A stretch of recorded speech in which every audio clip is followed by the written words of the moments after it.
Halo Sobat PPG, kembali lagi dengan kelompok 2. Kali ini kami akan membahas tentang mata kuliah Filosofi Pendidikan Indonesia, tepatnya pada topik 4, yaitu nilai-nilai Pancasila sebagai entitas dan identitas bangsa Indonesia dan perwujudan profil pelajar Pancasila pada pendidikan yang berpihak pada peserta didik dalam pendidikan abad ke-21. Kami akan membahas 3 pokok bahasan. Pokok bahasan yang pertama adalah Pancasila sebagai entitas dan identitas bangsa Indonesia. Entitas merupakan sesuatu yang memiliki keberadaan yang unik dan berbeda. Pancasila sebagai entitas bangsa Indonesia berarti Pancasila sebagai ciri khas bangsa Indonesia. Ciri khas tersebut adalah kebinekaan tunggal ika. Kita semua memiliki beragam suku, budaya, adat istiadat, agama, dan lainnya, namun tetap bersatu jua. Adapun identitas diartikan sebagai jati diri. Pancasila sebagai identitas bangsa Indonesia berarti Pancasila dijadikan sebagai kepribadian bangsa. Kepribadian tersebut tercermin dalam nilai-nilai Pancasila. Sebagai contoh, nilai Pancasila sila yang pertama mencerminkan rakyat Indonesia sebagai rakyat yang berketuhanan yang Maha Esa atau menganut agama dan tidak ateis. Adapun relevansi Pancasila sebagai entitas dan identitas bangsa Indonesia dengan profil pelajar Pancasila pada pendidikan yang berpihak pada peserta didik dalam pendidikan abad ke-21 adalah Pancasila dijadikan dasar dalam merumuskan profil pelajar Pancasila. Contohnya di sini sila 1 menjadi dasar akan lahirnya dimensi profil pelajar Pancasila beriman, bertakwa kepada Tuhan Yang Maha Esa dan juga berakhlak mulia. Nah, dari ke-6 profil pelajar Pancasila ini akan memfasilitasi ataupun mendukung keterampilan abad 21 yang harus dimiliki oleh peserta didik, terutama untuk menunjang pendidikan abad ke-21. Pokok bahasan yang kedua mengenai bagaimana mewujudkan profil pelajar Pancasila pada pendidikan yang berpihak pada peserta didik, khususnya pada pendidikan abad ke-21. Perlu diketahui, profil pelajar Pancasila terdapat 6 dimensi. Dimensi yang pertama yaitu beriman, bertakwa kepada Tuhan Yang Maha Esa dan berakhlak mulia. Pada dimensi ini terdapat 5 elemen kunci. Yang pertama akhlak beragama, akhlak pribadi, akhlak kepada manusia, akhlak kepada alam, dan akhlak bernegara. Nah, pada dimensi ini keterampilan abad 21 yang dapat difasilitasi adalah karakter atau karakter. Adapun bagaimana perwujudannya dalam pembelajaran, kita dapat melakukan kegiatan berdoa sebelum dan sesudah memulai pembelajaran, kemudian mengintegrasikan materi yang sedang dipelajari dengan konteks keagamaan, lalu menanamkan rasa syukur kepada peserta didik untuk selalu taat beribadah, merawat, mencintai diri sendiri, berperilaku baik pada sesama, kepada alam sekitar, dan sebagai warga negara yang baik.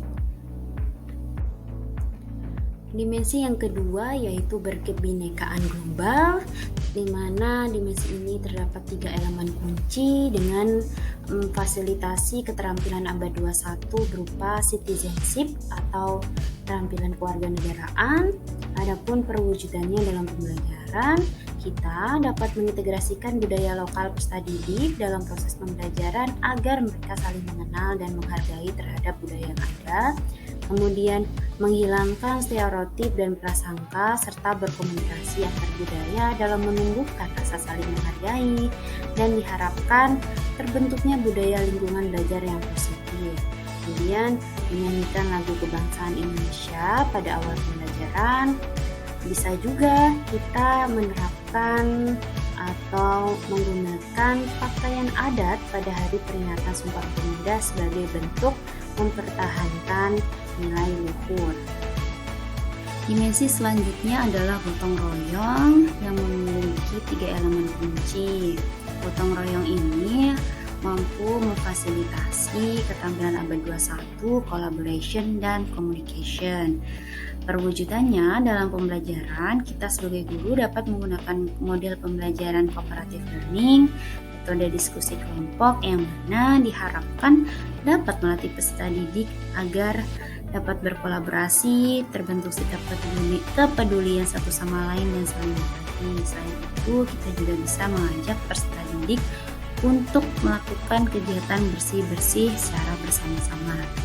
Dimensi selanjutnya adalah mandiri yang memiliki 2 elemen kunci yang dapat memfasilitasi keterampilan abad 21 karakter. Dalam mewujudkan profil pelajar Pancasila mandiri, kita sebagai guru dapat memberikan tugas individu pada peserta didik, kemudian memberikan wadah untuk mengasah kemandirian seperti organisasi OSIS, MPK, dan ekstrakurikuler lainnya. Dimensi selanjutnya adalah bernalar kritis.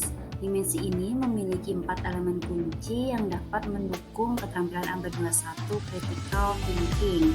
Adapun perwujudannya dalam pembelajaran, guru menggunakan model pembelajaran problem based learning sehingga dapat meningkatkan keterampilan berpikir kritis peserta didik, melatihnya dalam menyelesaikan suatu permasalahan secara sistematis, dan juga mendorong peserta didik untuk menjadi individu yang berdiri dan bertanggung jawab.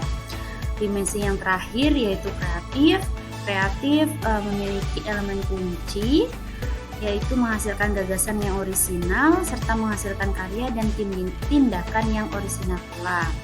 Nah, dimensi ini dapat memfasilitasi keterampilan abad 21 creative thinking.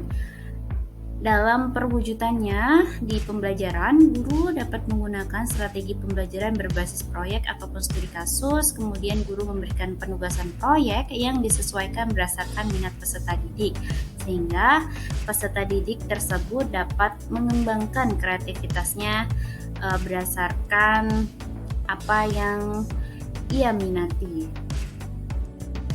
Terakhir, pokok bahasan ketiga mengenai gambaran kontekstual tentang Pancasila sebagai entitas dan identitas bangsa Indonesia dan perwujudan profil pelajar Pancasila pada pendidikan yang berpihak pada peserta didik dalam pendidikan abad ke-21. Gambaran kontekstual ini memiliki jawaban yang hampir sama dengan jawaban pada pokok bahasan kedua. Selanjutnya, gambaran kontekstualnya akan disajikan per dimensi profil pelajar Pancasila.